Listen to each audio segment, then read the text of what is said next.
And my message to my team would be everything that you're doing right now, if you're not doing it tomorrow, I will be thrilled. It won't be a problem that you're no longer valuable. Anybody that can figure out how to eliminate a task or, don't do it anymore because it's got no value, or do it in some automated way because now I can go tackle something else. Welcome to the Parallel Entrepreneur. This is a special series on innovation supported by Relationary Marketing and the Chase Studios, recorded at the Greater Nashville Technology Council Innovation Summit.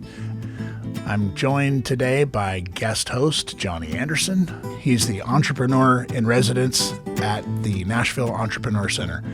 Welcome to the show. So, Mark, thanks for having me. I really enjoyed the conversations we had at the Innovation Summit. The annual event was a great opportunity for me and Johnny to talk to thought leaders in our community about what it is that makes Nashville special and what it is that makes innovation real in their companies. So sit back and join us for this special edition of having authentic conversations with people that care. Our guest today brings clarity to a conversation that's often anything but clear. Shauna Sprague is an AI strategist, an architect, a TEDx speaker who's spent more than 20 years leading technology innovation across Fortune 500 companies. She specializes in helping organizations take that first confident step into AI, not by selling hype, but by translating complex concepts into practical, accessible business action. Shauna has built automation strategies across 49 business units, designed intelligent workflows, created AI personas, and developed systems that save organizations thousands of hours and help teams work at the top of their skill set, where humans do their best work and AI handles the rest. Shauna speaks across the country on AI, automation, and human-centered innovation, and she's a passionate advocate for women in technology, inclusive design, and lifelong STEM education. Her work sits at the intersection of possibility and practicality, which is exactly where most leaders need help. Today's conversation gets real about what AI can actually do and what it can't, why resistance is normal, and how simple automations, from sports calendars to email triage, can unlock hours of life and work people did not know they could reclaim. Let's get into it. And I am very passionate about automating things and making your life easier so you can use AI to do all the mundane things you don't really want to do and do the things that need a human and spend more time doing those important things that really matter. I love that. I've heard conversations about AI, and some of them are just inaccessible, quite frankly. But I heard someone say it so well that I want AI to wash the dishes and walk the dog so that I can write songs and poetry. And the opposite seems to be happening a lot. But where are some areas specifically on some of the things you're working on in automation that are the walking the dog, the washing the dishes? What are the mundane things that are getting done so that we can actually see application versus theory when it comes to this big AI conversation? Well, I'm a parent of a 12-year-old, and so for any parent, just trying to manage the schedule is a challenge. So I always, one of the biggest things that I always show parents how to do is take a picture of that sports schedule, also the school schedule, the calendar, with your phone, load it into ChatGPT, tell it to turn it into a table, and then load that into an RPA tool, which will put all those events into your calendar in like seconds. I used to spend hours coordinating all this stuff and making it all match up. And then on top of that, I also use it to, make my, it reminds me of things. Every day I get a daily digest that says, here are the meetings you have today. Here are the things you want to be looking out for. If I'm meeting with somebody new, it gives me a little rundown from their LinkedIn profile of, here's a little bit about that person, has spent a few years in sales, and I used to manually do all that, where I'd try to Google people and figure out, the most I could about them. Now AI does that for me, and so it's another step I don't have to take, and that's more time I can spend doing things I want to do. Now I go for walks in the morning and listen to my audiobooks and spend more time with my family and walk the dog. I actually enjoy walking the dog.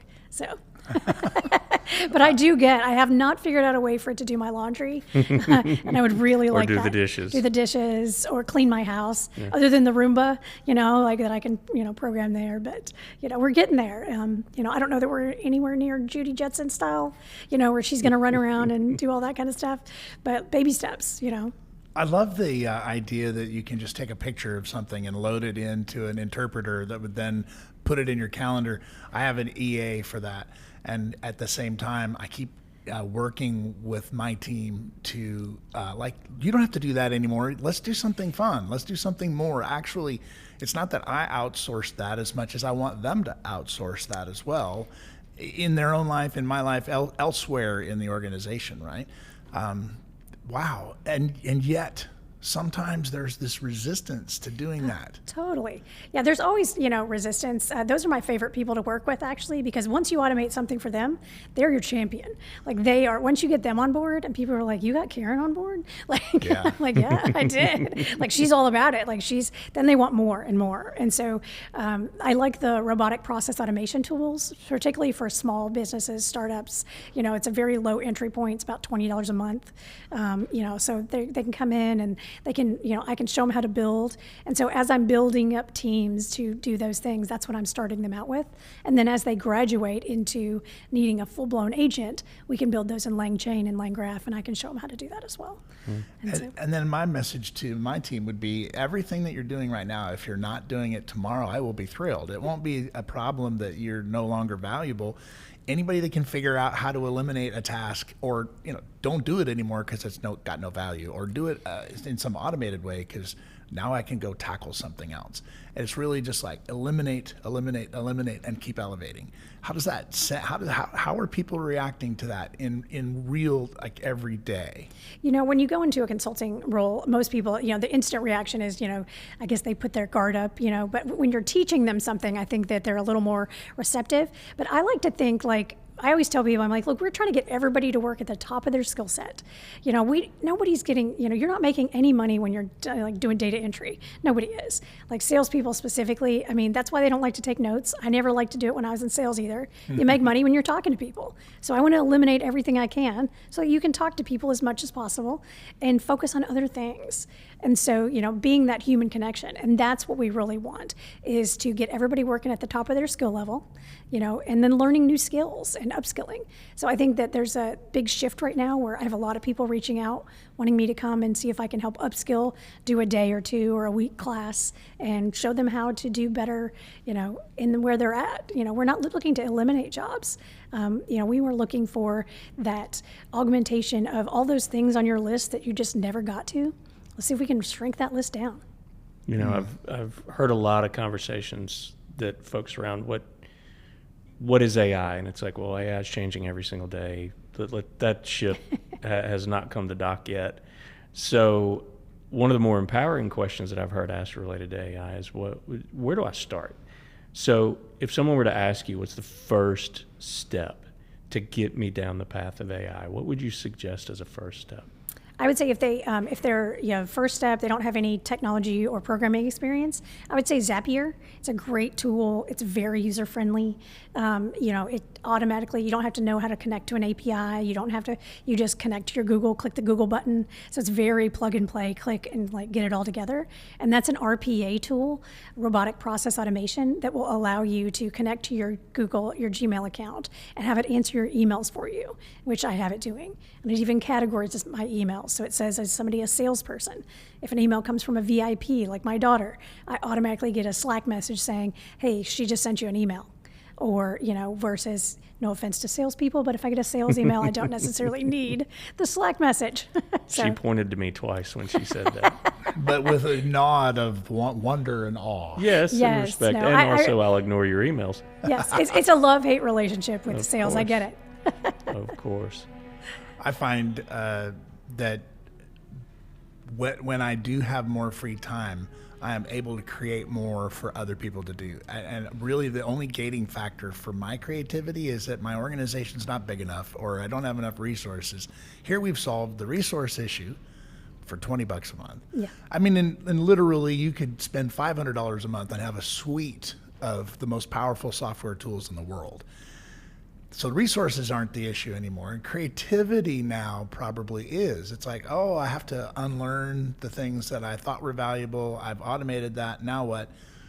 It just feels like a big gift for everybody.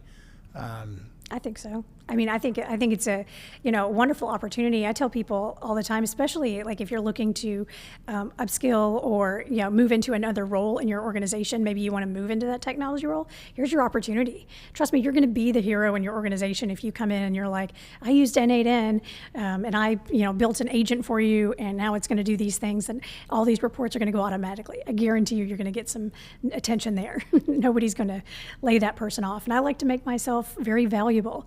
My dad was a blue-collar guy, worked on the assembly line at General Motors, and always said they never lay people off who are valuable. They'll find something for you to do, so make yourself valuable. Hey, thanks for listening to another episode of The Parallel Entrepreneur.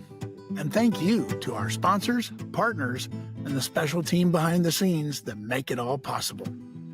Be sure to like, follow, or subscribe to our podcast and get the latest updates. And to learn more about this growing community of entrepreneurs, our mastermind and companion program for your parallel entrepreneur journey, visit parallelentrepreneur.com. And of course, thank you to all the visionary guests who trust us to share their stories.